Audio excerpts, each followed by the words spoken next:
An Ohio man is gunned down because of celebratory fire.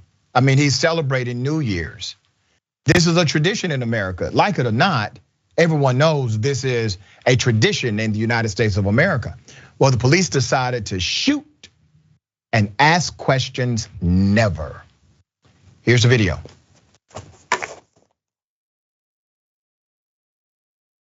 It's going to be, correction, it's going to be 2300 block of 10th Street, 2307 10th Street Southwest. Saw the male's head through the fence after I heard the shots. Got on my cruiser, went up to the porch, and I saw him putting the rifle away.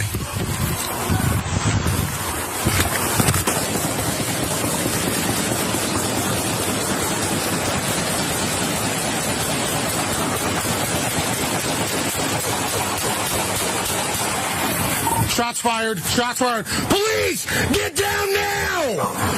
Police, get down now! Can't come, shots fired. Send us everybody.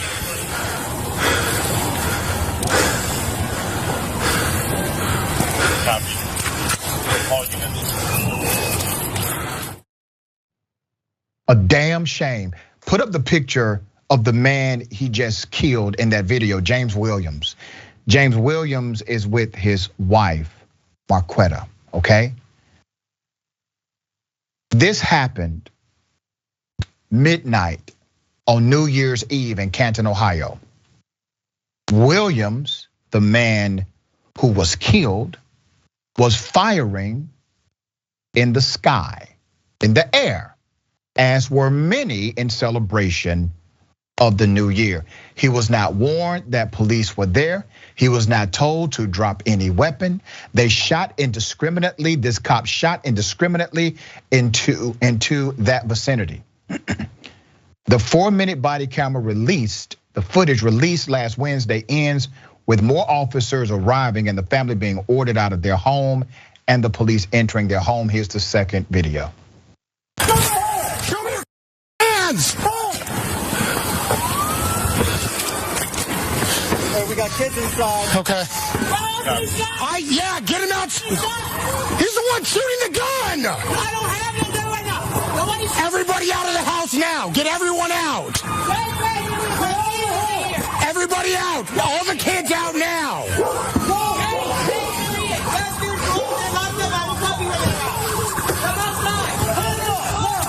Everybody on the ground. Let's go. Out here on the sidewalk on the ground. Where is he at? Where is he at? Hey, do me a favor. Everybody out here on the grass right now. Get out on the ground now. Got it, Daddy? Come on. Go. Watch him. No, stuffed animal. Stuffed animal. Can't police. We're coming in. I got mail on the ground. Where's he shot? In the chest. Got 5. Hey, check police. Got multiple firearms here.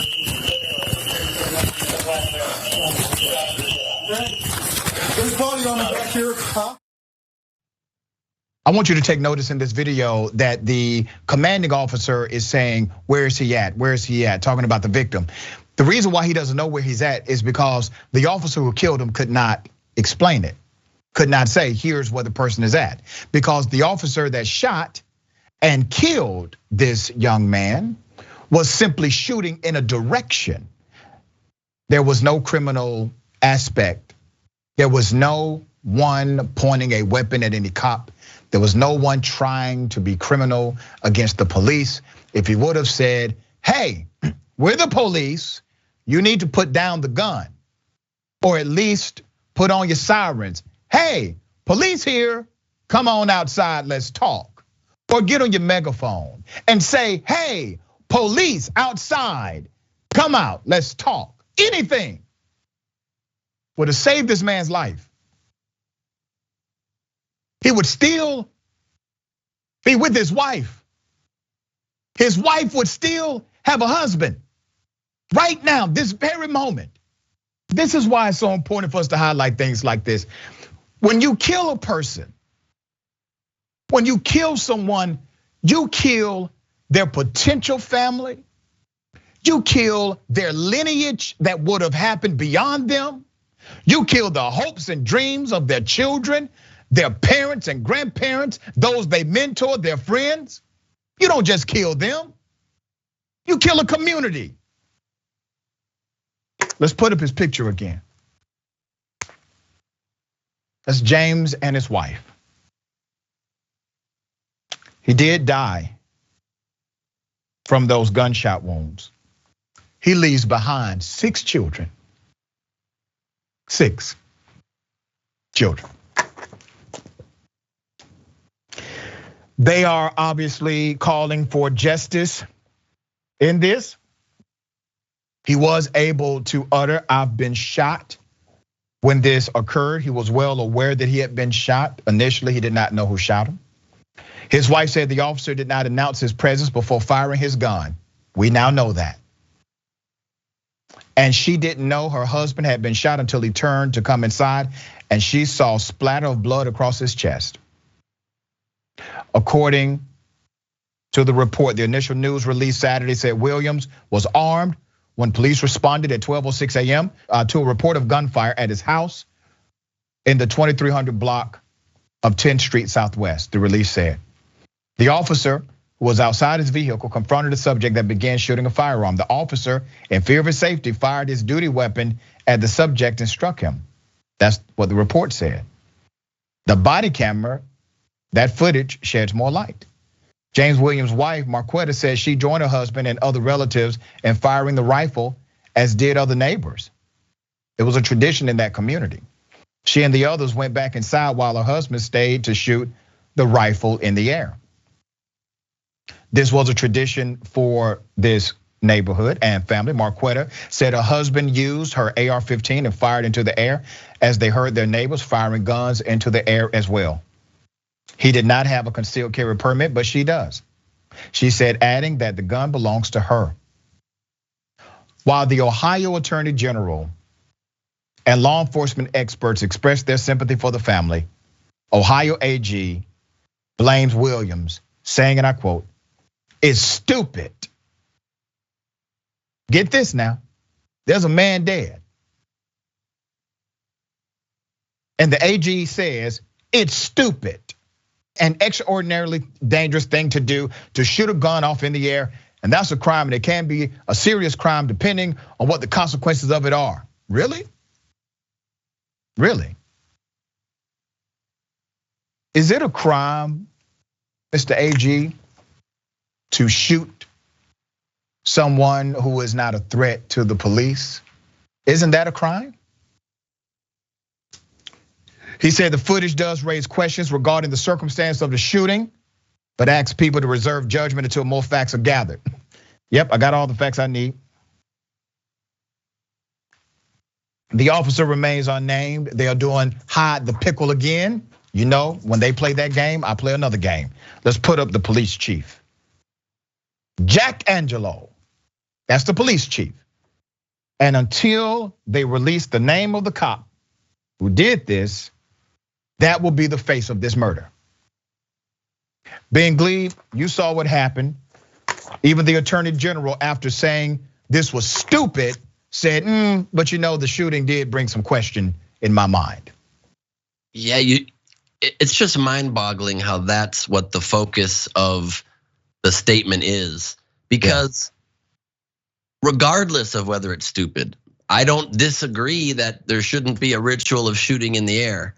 But if that's what a neighborhood's ritual is, that is what it is. And this house, for whatever reason, was targeted. But here's the broader point that is not made, is that if someone's shooting into the air and the officer cannot see into that home and cannot see into that backyard due to this 6-foot wooden privacy fence, the only reason you would ever shoot when you hear gunshots is to protect the lives of yourselves or of the people that presumably that person is shooting at. When you indiscriminately shoot through a fence that you cannot see through, how does the officer know he's not killing the very people he's supposedly, even in that argument, trying to protect? When you indiscriminately shoot through the window, his wife was standing literally 1 or 2 feet away from where he was. The officer got very lucky, if you could say so, in such a tragic circumstance that he didn't kill also Marquetta, his wife, and the kids. You indiscriminately shoot through a fence. So that's not even an argument. The officer just didn't care about the lives, didn't care about Mr. Williams' life, just heard shots and said, this is a neighborhood I don't care about. This is people I don't care about. Boom, boom, boom, boom, boom. And then identified himself as the police. How sad. This was a stay-at-home husband who had 6 kids, 4 of his own and 2 stepchildren. He loved to cook for them, take care of them, prepare for them. They now don't have someone to raise them, presumably if his wife is the one that has to work and make the money. These are many lives ruined by an act of cowardice. It's extreme, it's insane, but once again, this is why we say defund the police.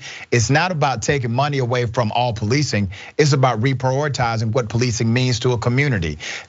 Everyone should have known on the beat that night that this neighborhood engages in a tradition. That's why community policing is important, because community policing would have said, hey, that's James over there with his neighbors. They do this every year. Let's go over there and just tell them to tap it down a little because we got some complaints. That changes everything. That one minor pivot saves a life. But you don't get there without community policing or an emphasis on it.